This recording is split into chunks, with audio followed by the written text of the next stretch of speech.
ضلع بنو کی تحصیل بقا خیل میں امن و امان کیس میں الیکشن کمیشن کا اہم فیصلہ۔ الیکشن کمیشن نے صوبائی وزیر شاہ محمد کو 5 سال کے لیے نااہل کر دیا۔ صوبائی وزیر شاہ محمد کے بیٹے مامون رشید بھی الیکشن لڑنے کے لیے نااہل قرار دے دیے گئے ہیں۔ اسی بارے مزید جان لیتے ہیں اپنے نمائندے محسن اعجاز سے۔ جی محسن، آگاہ کیجیے گا۔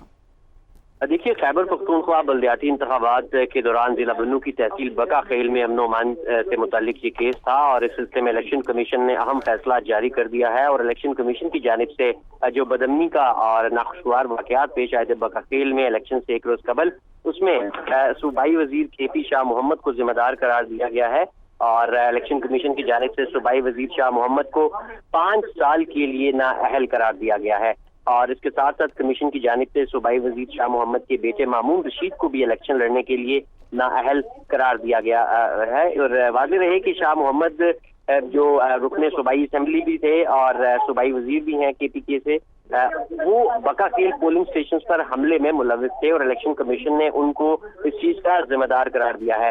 فیصلے کی پوری بات الیکشن کمیشن کی جانب سے ان کی بطور رکن اسمبلی جو نوٹیفیکیشن تھا اسے بھی ختم کر دیا گیا ہے اور انہیں باقاعدہ طور پر ڈی نوٹیفائی کر دیا گیا ہے۔ باقاعدہ طور پر ڈی نوٹیفائی کر دیا گیا ہے۔ بہت شکریہ محسن اعجاز، ہمیں اپڈیٹ کر رہے تھے۔